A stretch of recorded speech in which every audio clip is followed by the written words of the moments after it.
Okay, I think we're live.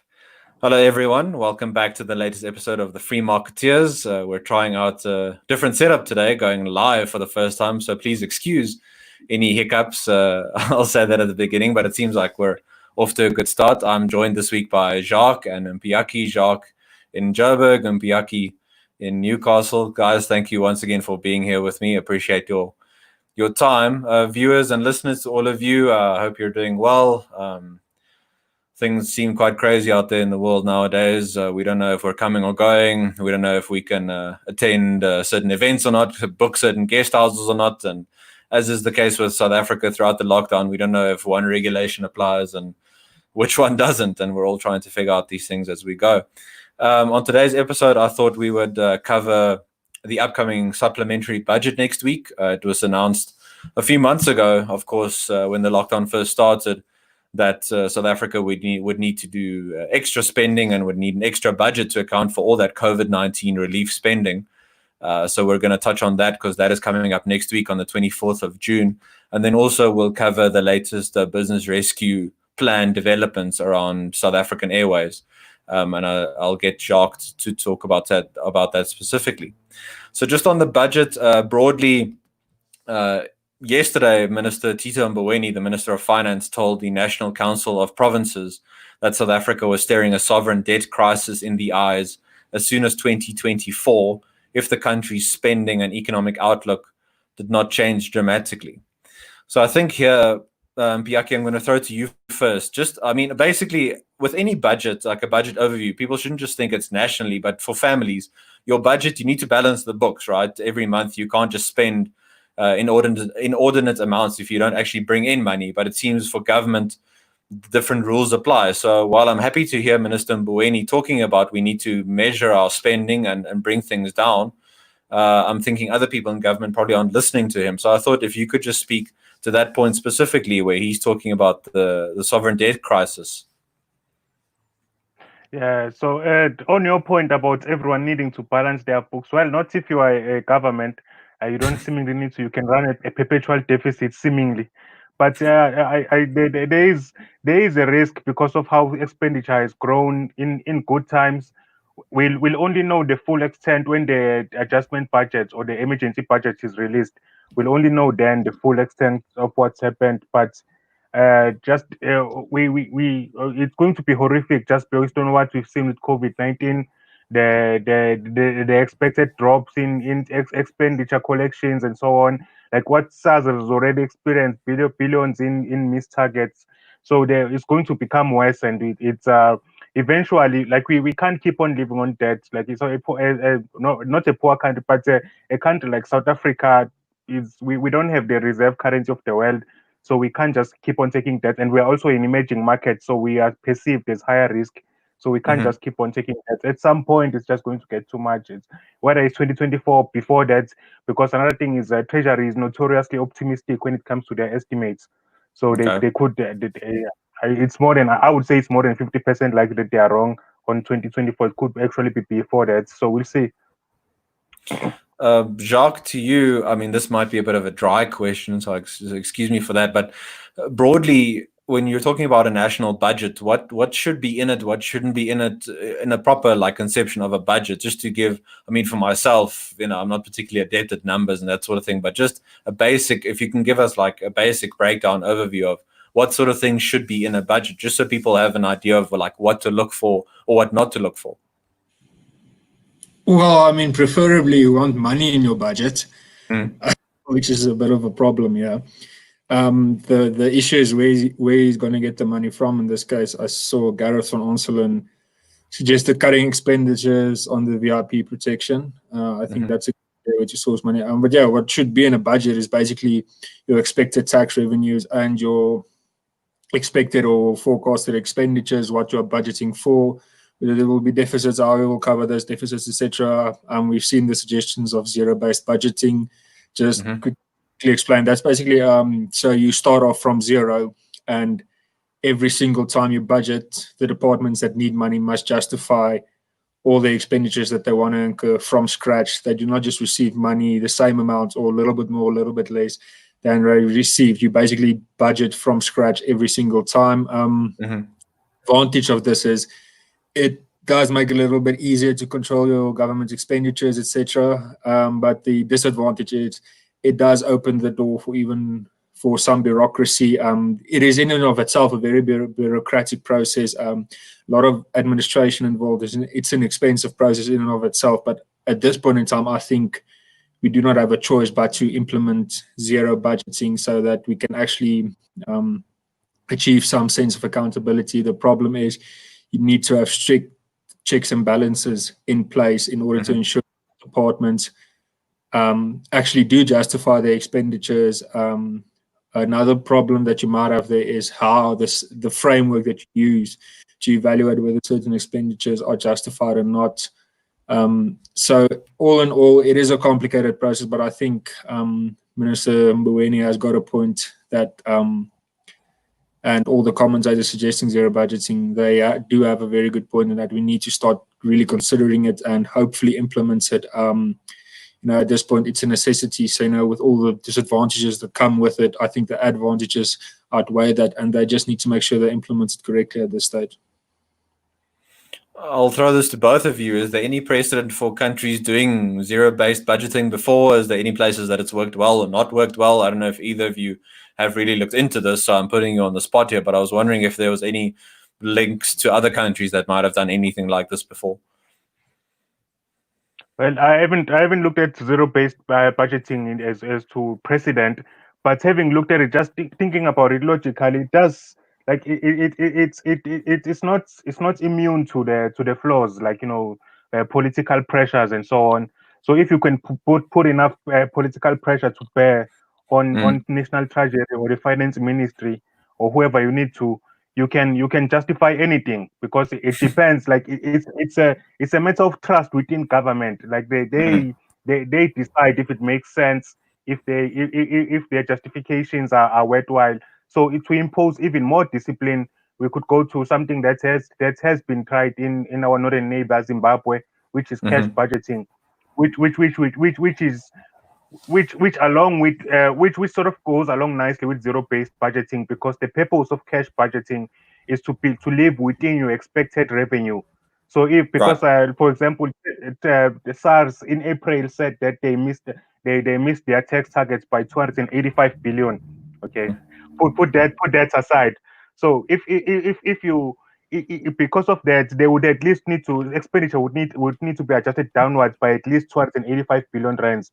So as more information about further missed targets would come through, the expenditure would be driven downwards based on those. So it's basically just it's what it says, to only spend the cash that you receive. So that's why it's called cash budgeting.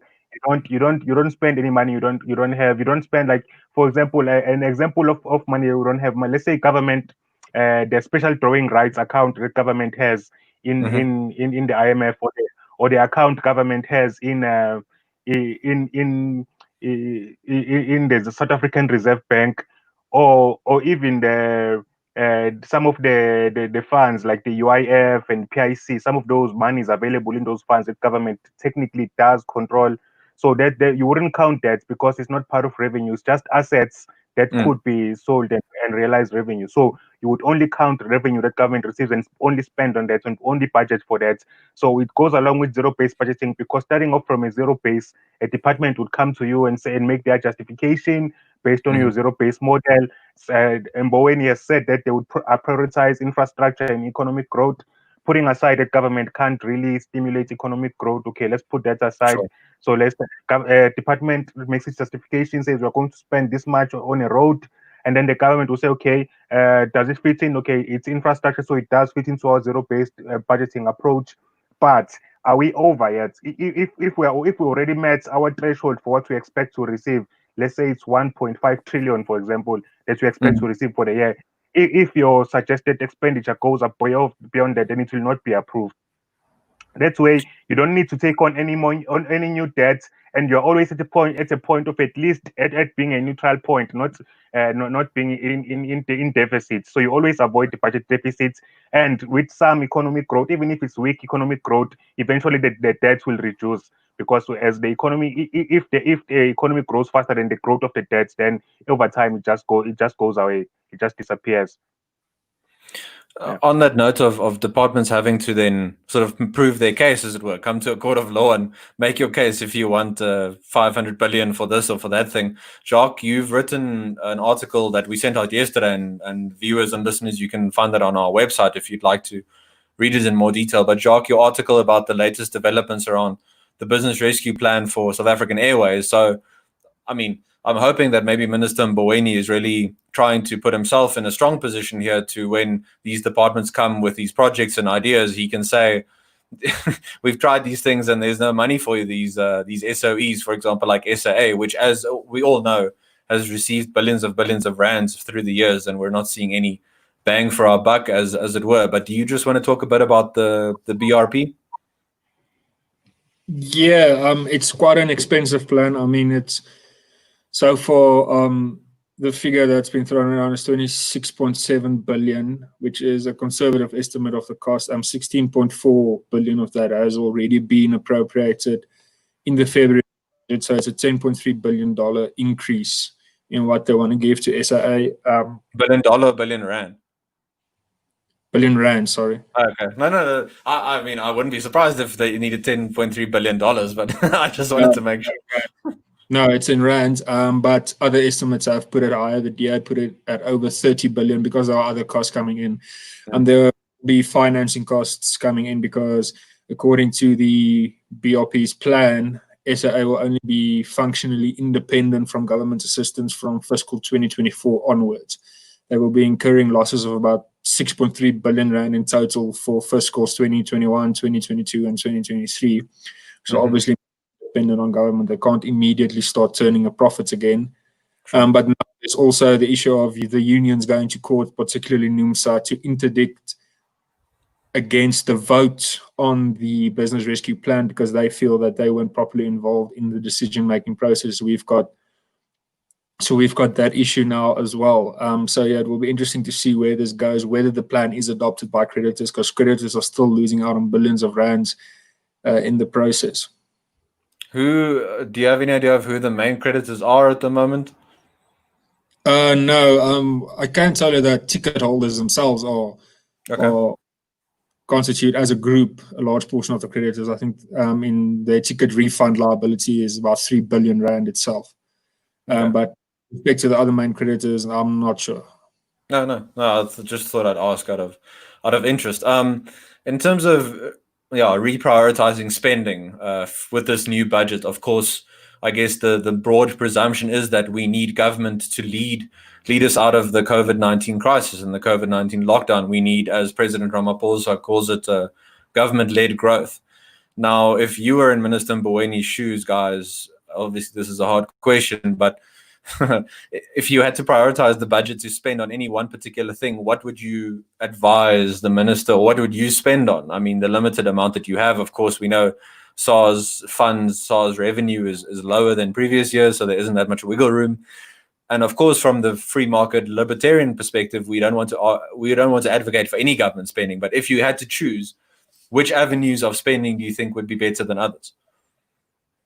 I would say, for me, I think there is a case to be like, I think not all libertarians oppose all spending.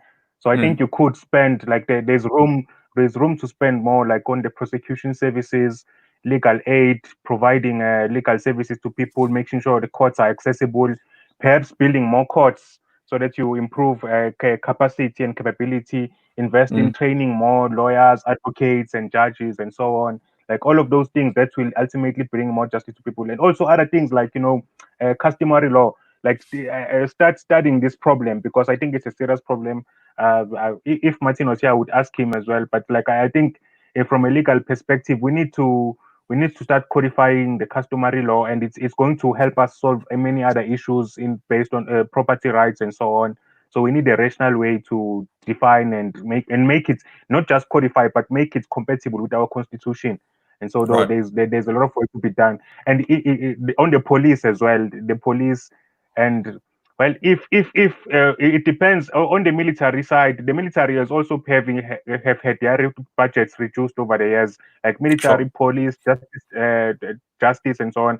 They've had their budgets reduced, while welfare and other things have gone up. So I would start spending money on those things because they are critically important for the maintenance of peace, for the maintenance of liberty in South Africa. So just spend money on those. But it is always the potential for government spending to be wasteful. So they would need to look into how to make their spending efficient, how to actually achieve the goal. So another problem is not just what government spends on, but is the spending itself efficient? I mean, one thing I'd want to add is definitely land reform, which we're told is this big issue. But when you look at actual spending and budgets, it's not near the top of government spending. So we're told that it's a big problem, but then money isn't really pumped into it. But as you say, just because they might prioritize it doesn't mean they would use that money effectively. Jacques, Yeah. So do you think there's any? Sorry, Mpiyakhe, go ahead. sorry. No, go ahead. I was just wanting to make a final point. As part of land reform, one of the issues, like customary law, like I've been reading some research from Rosalie Kingwill at UCT, and it just keeps coming up over and over again. Customary law is one of the big barriers to land reform if you start to look into it deeply, because there's no like it doesn't lend itself to the traditional ways we have now of surveying land, of determining individual owners and so on. Even things like like we need to look into investing and like other sorts of legal structures, like forms of communal contracts and so on. So we need to be doing serious research into those things, because there's a serious problem there that will explode one day. Jacques, I wanted to ask you, is there anything that obviously our credit status is junk all across the board, but is there anything that Mboweni could say next week in his supplementary budget that could signal the right sort of thing? Or is it at this point just a case of trying to plug holes in the damn wall, as it were? Is there any right signals he could send to international ratings agencies? Yeah, he could start with cutting budget deficits for one. He could be doing that to get our credit rating up. I mean, he could preferably lay out a plan on how government will cover the interests on its debt at most. Yeah, basically the proper signal you can send now is a signal of austerity. I know this will not be politically maybe not even viable, but I think that is what he needs to fight for. So he needs to fight for austerity at this moment, and he needs to show that the government is serious about not just or rescuing state-owned enterprises, but effectively privatizing the most of them. And I think that's the main structural reform signals that he can send to global credit rating agencies. And then to sort of people, local investors, maybe I'll ask both of you, anything he can do to encourage people to continue investing in the country. Of course, at some point, government can just impose very strict exchange controls, and we can't, then no one can move their money overseas. But in terms of like policies, maybe top one or two that he could tell people, you know, in his budget, okay, we're going to do away with one or two kind of things. And then people here will feel, yes, we should invest. It's good for capital growth, capital investment, growing like our future in the country, and not just looking offshore for investment. What do you think, Mpiyakhe? So in terms of funny enough, exchange controls is one big thing that he could introduce reforms on as Minister of Finance, and they are in the process of doing some of that.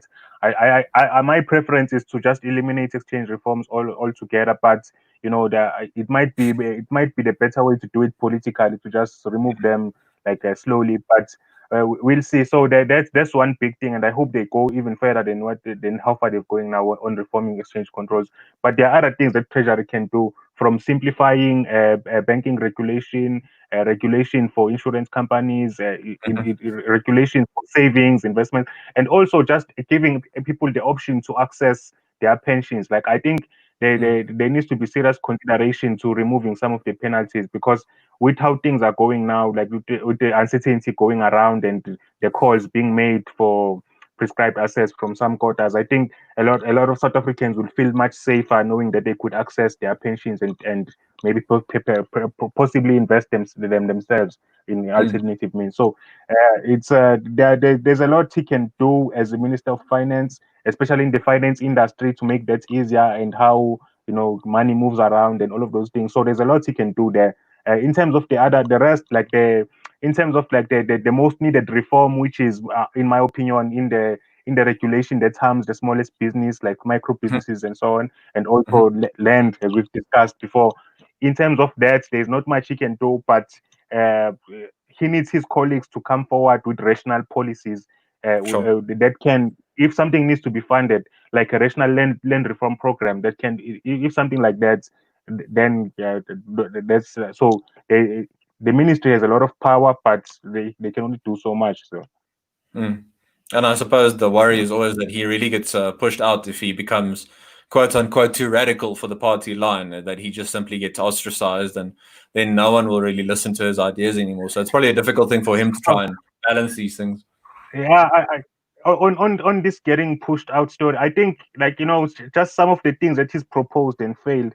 Maybe an alternative point of view might be to show how serious you are. Maybe it is time to resign. But I would never deign to tell that to anyone. Like, I don't Sure. know enough about the conditions inside cabinet. But like, just looking at some of the things, like, maybe for credibility's sake, it might be just to show how important, because the important defeats that Zimbabwe has suffered, although there have been some victories, it does seem to me that the magnitude of the defeats have been that much greater. I mean, from the lockdown itself to other things as well, where he lost out on the idea that Treasury had to sell some power stations to extinguish Excom debt. So those things are tremendously important, and they have huge implications for the fiscal sustainability. So I don't know. Like, it would be up to him to decide when it's time to leave. But it does seem to me that he's losing more than he's winning. I'm going to ask a silly question now. I'm sure you guys will think it's silly, and but I think it's important to ask it and discuss it just a bit. Why can't Minister Mboweni next week just say we're going to spend X amount on these SOEs, X amount on welfare, X amount on small business relief? In a nutshell, why can't the government just print money? Why can't we just print the money that we need? I don't know who wants to go first. Well, the issue is inflation. You're Okay. going to your money because there will most likely not be a concomitant increase in the production of real goods and services, i.e. real wealth. So the pool of money grows larger as the pool of real goods and services or real wealth doesn't grow with it. So you have a larger pool of money representing almost the same amount of goods and services. So if you can visualize or conceptualize that relationship between the two, as the one grows larger without the other one growing really large, you'll just end up devaluing your currency, because remember, the currency is supposed to represent actual wealth in your economy at the moment. Okay, so Mpiyakhe, and pretty much my question was, the money printer just can't keep working 24/7, right? The Reserve Bank governor has addressed this in a speech that he gave at VETS, saying that, like, addressing some of these proposals for more money printing. And I have to say, from his remarks, I think we probably have the best head of a central bank maybe in the world even. Like, but certainly among the G20 economies, like, it does seem to be, we have a better, a more pragmatic central bank. And so these remarks, like he said, some people were pushing him were suggesting that he must print 20 billion rands a week, which would be more than 1 trillion rands a year. So in order to that would take out almost all the government issuance of debt. So we would be directly monetizing all of the debt if we did that. So he just said this is nonsense. I mean, the investors would look at that signal and see that, oh, everyone buying government debt the government is buying its own debt, and then, because the central bank ultimately is controlled by government, and then why would you invest in bonds? And he also addressed the fact that it would it would have a harmful effect on savers, and also exacerbates inequality, which is a subtle point, and I'm impressed that he understands this. Yep. Because he said that as soon as you start buying bonds, the investors who've bought bonds before, they see this as an opportunity to sell those bonds and to get rid of the bonds. Let's say they've lost confidence in the rand, but now, hey, here's the central bank offering a bid on however much you're willing to sell your bonds for, and then they can just sell those bonds to the central bank. And then at the same time, the people who have to hold government bonds as savers are holding something that becomes less and less trusted by investors and less secure, because as the supply of rents increases, obviously, then the inflation risk, you will eventually get inflation, and the inflation and the price inflation risk increases dramatically. And so he explained it quite well. So I recommend everyone to read that speech. It's available in a few places online. So printing money will do just that. It would make the working class and poor savers and everyone like that, poor retirees, it would make them poorer by robbing them of their purchasing power. In the meantime, it would help investors who had the foresight to buy bonds before government started buying them to get a net profit. So it's a bad idea. It will exacerbate inequality and make people poorer.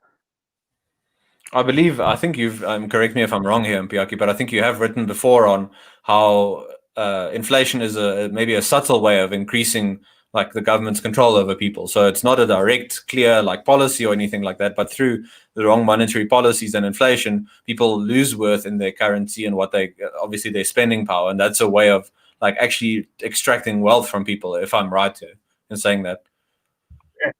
Depending on how radical you are, you can Right. either see inflation as a tax, or you can see it as pure theft, like expropriation of property, obviously without any compensation, or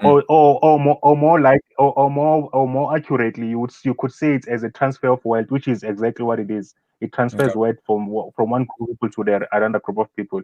So depending on that, so government steals from one group to give to the other. So I mean, government can't create any value, even if they have a printer. So even if they have a printer, government can't create any value. So what they are doing is just increasing the claims, the number of claims on the existing production in society, as Jacques has alluded to. Speaking of of government stealing from people, this is in a roundabout way. I wanted to touch on just another article that Jacques wrote this week that again I recommend people go and read. Jacques, you wrote a response to Professor Pierre de Vos, his recent calls for an inheritance tax. And I mean, my gut feeling, so you correct me if I'm wrong here, but a gut feeling is simply that if you allow the government to decide what can be done with people's inheritance, that they don't choose who gets it or who doesn't get it, again, you open another door to government controlling people's wealth. So if you wanted to talk to that a bit, I thought this was a good opportunity for that. Not directly related to the budget, but, you know, obviously people are concerned about their inheritance. Yeah, so basically my argument is that Professor de Vos, so his detractors basically employed the argument, you know, work for what you want. But first of all, his detractor argument was a bit hypocritical, because when you inherit something that you didn't work for, you can't say, well, I should be allowed to inherit it solely based on that. But the irony was that I felt that Professor de Vos employed the same argument against them, is that he stated in his article that basically that inheritance is a form of inherent injustice that should be, and I don't believe it is. So the whole mantra of, you know, work for what you want, it's a purely contextual rule of thumb. Is not even a set principle, because there are ways in which you can legitimately acquire property without really having to work for the property, and inheritance is one of that.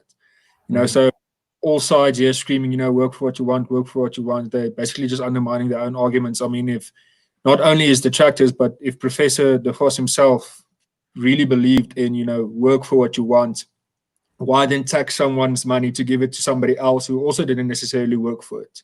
Now, my main takeaway is that there are ways that you can legitimately acquire property through peaceful means, and one is actually to work for the fruits of your labor. The second one is through generous giving. You know, obviously the law distinguishes between donations, which it taxes to a certain extent, and gifts and inheritance doesn't tax. Just on the side, inheritance and estate taxes are not the same thing. But anyway, so I do not believe this positivist distinction is necessarily relevant in this case. What my normative point is that generous giving should not be penalized unless you can prove that whatever is bequeathed to somebody in a will was acquired through illegitimate means, you know, whether it was proceeds of crime, etc. But we should not just go forward with this sort of blanket assumption that all white wealth in South Africa is due to, you know, the the atrocities committed by the apartheid government, because in my view, that's an ecological fallacy. That's not denying that, while there's definitely some or a lot of instances, perhaps, of intergenerational privilege because of that. I don't think we should just assume, And what Professor De Vos also said was that, again, he believes inheritance is effectively an injustice, irrespective of whether it's related to white privilege. I quote him as such in my article to try and make my point. Also don't believe in that. This is to say that it is an injustice by default. Just the argument just doesn't fly for me for the reasons I just said. I also think, maybe it boils down to the fact that the presupposition then that the government should choose for people who they give their wealth to. So there's that underlying as well. It seems to accept that the government or someone in charge of government, because we always know we talk about the government or the people, but it's always usually one person or a committee who's in charge of these decisions. And it presumes that this inheritance tax, I think, presumes that sort of thing. Mpiyakhe, I think you're okay with your lighting there. Any thoughts you have on inheritance tax proposals? No, I think it's a flawed idea. I mean, it's apart from undermining the incentives in one of the most important incentives in any economy, it's also just pure, like, it's arbitrary. Like, it's choosing that, okay, you are going to take someone's wealth away because the person has passed away. It's there can be no rational reason for that. I mean, just like, why? Like, why is this justified? It doesn't accord with the principles of justice. I mean, if part of justice is that you control your property, and ownership must be meaningful, meaning that you can decide, like, one of the last acts you make in your life is the acts you make through your will. So you can decide when you die where your property goes. So you would undermine the entire system of property rights if you undermine that.